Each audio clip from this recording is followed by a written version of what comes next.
Ce lundi 30 mars 2026, sous la coupole du Père-Lachaise, ce n'était pas seulement une cérémonie funéraire qui commençait à 10h30. C'était une cassure. Une vraie. Une de celles qui laissent les proches sans mots, les admirateurs sans défense, et les témoins avec cette sensation presque irréelle qu'une présence familière, impertinente, drôle, libre, ne reviendra plus. Isabelle Mergo, morte le 20 mars à 67 ans des suites d'un cancer, quittait la scène de la vie dans un silence que même les personnalités présentes ne parvenaient pas à remplir. Les visages étaient fermés, les pas lents, les regards fuyants. Et derrière les barrières, des anonymes étaient venus comme on vient pour quelqu'un de la famille, avec des fleurs, avec des souvenirs, avec cette peine confuse réservée aux artistes qui ont accompagné nos jours ordinaires sans jamais vraiment appartenir au décor. Un décès douloureux, profondément douloureux, parce qu'il a frappé une femme dont l'énergie donnait l'illusion qu'elle trouverait encore une réplique, encore une sortie, encore une façon d'échapper au noir. Mais au centre de cette matinée, au-delà des projecteurs, au-delà des noms connus et des hommages publics, il y avait surtout deux jeunes filles, Maya et Iris. Deux silhouettes qui, à elles seules, disaient tout ce qu'aucun communiqué ne pourra jamais contenir. Elles étaient là pour accompagner leur mère dans ce dernier voyage, dignes malgré l'effondrement intérieur, droites malgré le chagrin. Ceux qui ont vu les images l'ont compris tout de suite. La cérémonie ne racontait pas seulement la disparition d'une comédienne, d'une réalisatrice, d'une voix des grosses têtes, elle racontait la fracture intime d'une famille. Et c'est peut-être cela qui a rendu la scène presque insoutenable. Car lorsqu'une femme publique disparaît, le pays pleure une figure. Mais quand deux filles avancent dans le deuil, c'est une maison entière qui vacille, une enfance qui se fend, un futur qui prend soudain le goût de l'absence. La cérémonie était ouverte au public en raison de l'immense popularité de l'artiste, et pourtant, à cet instant précis, tout semblait rétrécir autour d'elle. Le bruit, la foule, les flashs, les commentaires, tout disparaissait derrière une seule réalité, celle d'une mère qu'on accompagne sans être prête à la laisser partir. N'est-ce pas là la forme la plus nue du chagrin ? Puis est venu ce moment que tant de cérémonies redoutent et attendent à la fois, la parole des enfants. Maya, l'aînée, a pris la parole et a bouleversé l'assemblée en disant qu'elle avait perdu bien plus qu'une mère. La phrase a traversé la coupole comme une lame, parce qu'elle ne cherchait ni les faits, ni la formule. Elle disait une vérité brute. Isabelle Mergo n'était pas, pour sa fille, seulement celle qui avait donné un cadre ou une éducation. Elle était un refuge, une énergie, une façon d'aimer, une présence totale. D'autres récits rapportent aussi cette idée qui a dominé l'hommage. L'amour maternel ne s'efface pas. Il ne quitte pas la pièce avec le cercueil. Il ne disparaît pas parce qu'un cimetière referme une porte. Il continue autrement, dans la mémoire, dans les gestes appris, dans les phrases qui reviennent au mauvais moment et qui sauvent pourtant. Et c'est peut-être cela qui a brisé tant de gens ce jour-là, comprendre que Maya ne parlait pas seulement pour elle. Elle parlait pour tous ceux qui, un jour, ont cru pouvoir se préparer à la perte et découvrent trop tard qu'on ne s'y prépare jamais. Iris, plus jeune, était là elle aussi, dans une douleur plus silencieuse peut-être, mais non moins immense. Il y a des larmes qui tombent, il y en a d'autres qui ne tombent pas et qui font encore plus mal. Ce qui frappe, quand on remonte le fil de cette journée, c'est la densité des signes. La douleur privée n'était pas isolée, elle rencontrait la peine publique, presque nationale, d'un milieu qui savait ce qu'il perdait. Toute une constellation de proches et de figures médiatiques a fait le déplacement. On a vu Jean-Philippe Janssen et Valérie Trierweiler, Valérie Mérès, Jean-Claude Camus, mais aussi des visages de la bande à Ruquier et des fidèles du paysage audiovisuel français. Chacun arrivait avec son histoire, avec un souvenir, avec un morceau d'Isabelle Mergo. Rien de théâtral dans leur présence, seulement cette gravité particulière des jours où l'on comprend qu'un tempérament a disparu. Il y avait, dans la juxtaposition de ces noms, une vérité simple. Mergo n'occupait pas une seule case. Elle liait des mondes qui se croisent rarement avec sincérité. Théâtre, radio, télévision, amitiés anciennes, complicité de plateau, fidélité de coulisses. Quand de telles personnes se retrouvent au même endroit, à la même heure, ce n'est pas pour la photo. C'est parce qu'un centre de gravité s'est effondré. Et le plus cruel, c'est peut-être cela. On mesure parfois la taille d'une femme seulement au vide qu'elle laisse dans la trajectoire des autres. Parmi les absences impossibles à ignorer, il y avait évidemment celle d'un rire collectif, celui des grosses têtes. Laurent Ruquier, qui avait annoncé le décès au nom de la famille et qui lui était profondément lié, figurait au premier rang de ceux qui ont porté cette peine publiquement. Après l'annonce de la mort d'Isabelle Mergo, RTL a multiplié les hommages, rediffusé des archives, convoqué ses compagnons d'antenne, et l'émotion n'avait rien d'un cérémonial convenu. Ruquier avait écrit entendre encore leur rire, entendre encore sa voix. Et cette phrase résume probablement mieux que tout le reste le choc ressenti par la bande. Chantal Latsou, Christophe Beaugrand, Philippe Bouvard, Bernard Mabille, d'autres encore, ont chacun rappelé une facette d'elle, l'écriture, la drôlerie, la liberté, l'amitié. Une émission spéciale lui a même été consacrée quelques jours après sa disparition. Pourquoi cela a-t-il touché autant de monde? Parce que dans cette émission, Isabelle Mergo n'était pas un simple nom de plus autour de la table. Elle était une couleur, une mécanique de surprise, une manière de faire dérailler la routine par le ton, l'instinct, la franchise. Quand une voix pareille s'éteint, ce n'est pas seulement un siège qui se vide, c'est une musique qui s'arrête. Il faut d'ailleurs se rappeler qui était Isabelle Mergo, pour comprendre pourquoi cette cérémonie avait quelque chose d'un adieu national. Le grand public l'avait connue par sa gouaille, sa singularité, ce fameux chuintement dont elle avait fait une signature au lieu d'un handicap. Mais derrière la figure familière, il y avait une femme de création, touche à tout, passée par le jeu, l'écriture, la réalisation, le théâtre, la radio, la télévision. Je vous trouve très beau, avec Michel Blanc, lui avait valu le César du meilleur premier film en 2007. Et cette réussite avait confirmé ce que beaucoup savaient déjà. Mergo n'était pas seulement drôle. Elle savait regarder les êtres avec une tendresse acide, une mélancolie vive, une précision populaire. Le monde a rappelé combien elle était devenue une figure emblématique des grosses têtes, et combien sa voix, sa manière d'entrer dans une séquence, son irrévérence chaleureuse avaient marqué plusieurs générations. Voilà pourquoi, ce 30 mars, tant de gens semblaient dire adieu à une proche. Isabelle Mergo n'avait jamais vraiment été tenue à distance.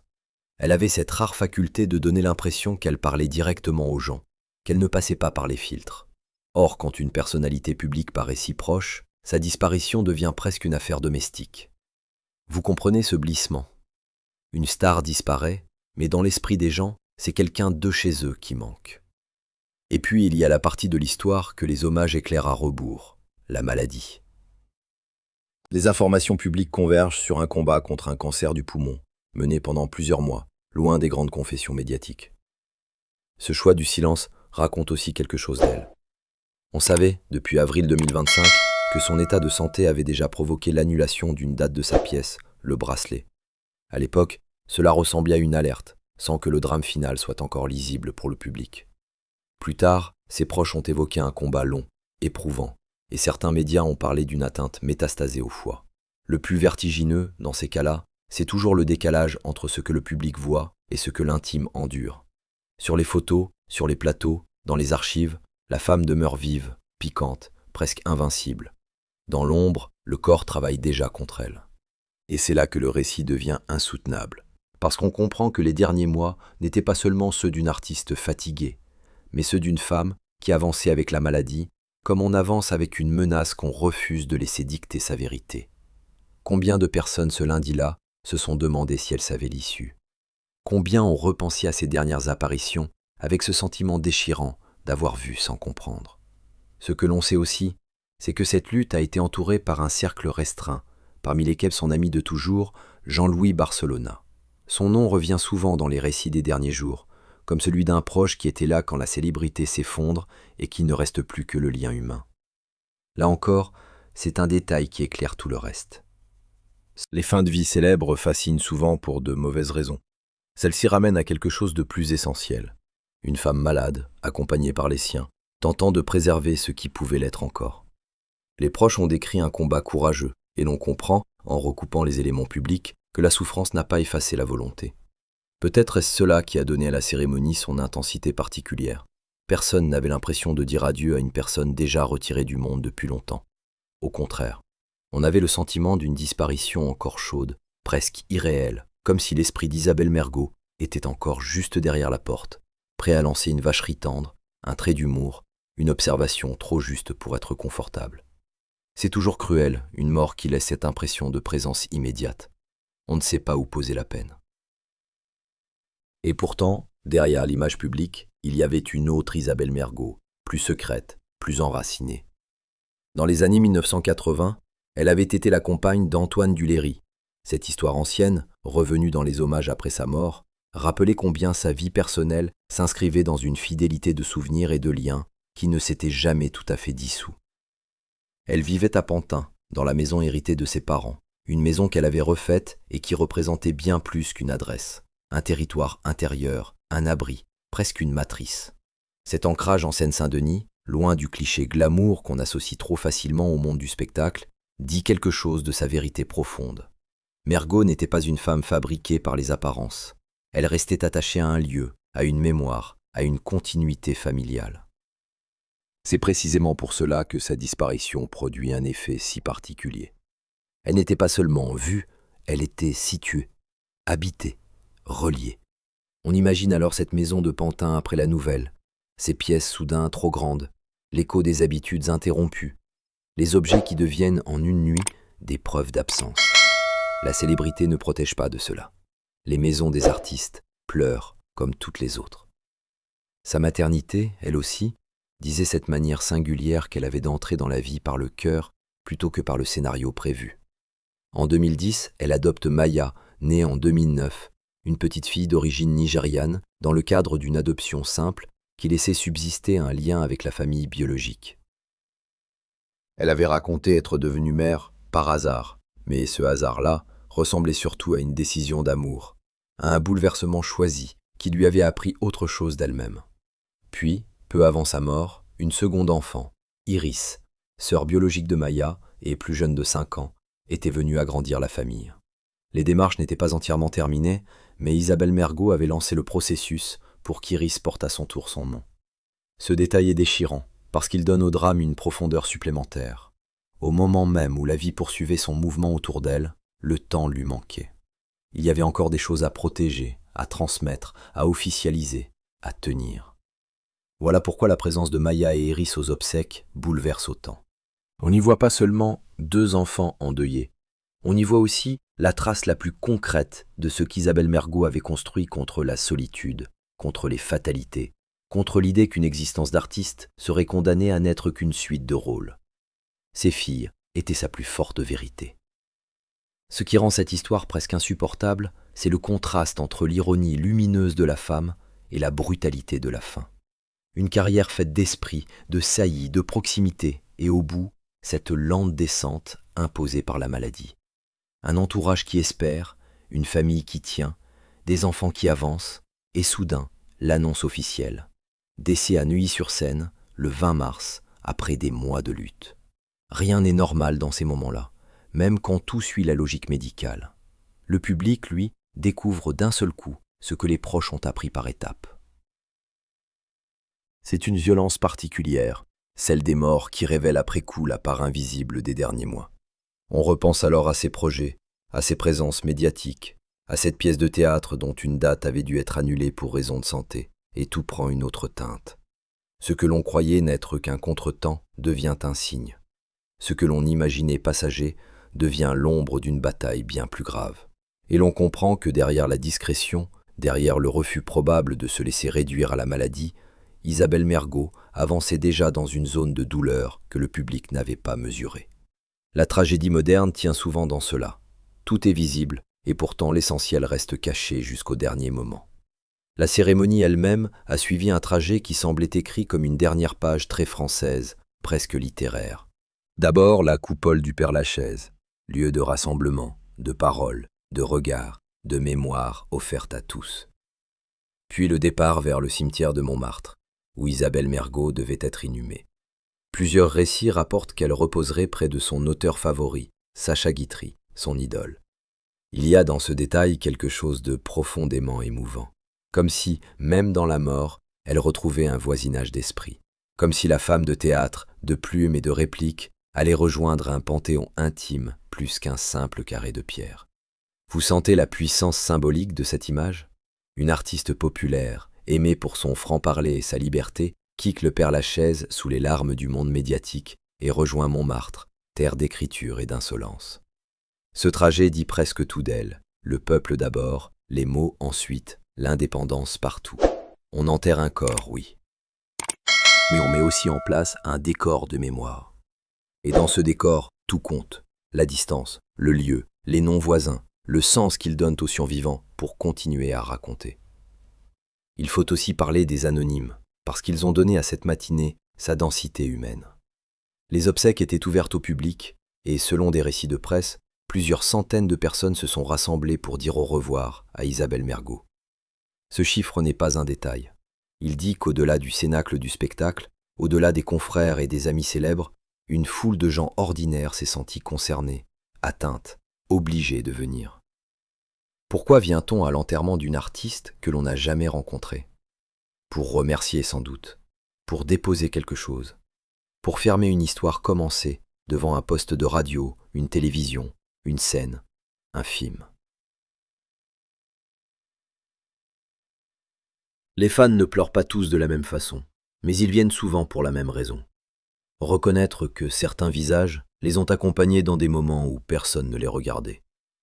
Ce jour-là, la frontière entre famille, amis, collègues et public semblait presque dissoute. Tout le monde avait une dette d'affection. Et cela rend le deuil plus vaste, presque océanique. Parce qu'il ne se limite pas à un clan. Il s'étend, il circule, il se partage. Il devient social. La mort d'Isabelle Mergo n'a pas seulement été ressentie, elle a été portée. Alors oui, ce lundi de mars aura laissé plus qu'un chagrin de circonstance. Il aura laissé une scène gravée. Paris, la coupole du Père-Lachaise, les visages fermés de la bande à Ruquier, les anonymes venus en nombre, les amis d'hier et d'aujourd'hui, Antoine Duléry dans le cortège du souvenir, Jean-Claude Camus, Valérie Mérès, Valérie Trierweiler, Jean-Philippe Janssen, et au milieu de tous, deux filles avançant vers ce moment que l'on voudrait toujours repousser. Ensuite Montmartre, ensuite la terre, ensuite le silence. Mais pas un silence vide, un silence habité par une voix que le public reconnaîtra longtemps, par une œuvre qui restera, par des amitiés qui continueront de parler pour elle, et surtout par l'amour que ces filles ont rendu visible au grand jour.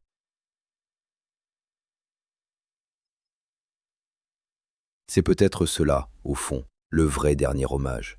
Non pas l'éloge parfait, non pas la phrase la mieux tournée, mais la preuve vivante qu'une femme a aimé et a été aimée au point de laisser derrière elle un manque que rien ne maquille.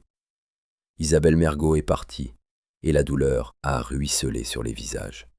Pourtant, au cœur même de cette cérémonie noyée de larmes, une certitude tenait encore debout. Son amour, lui, ne partira pas.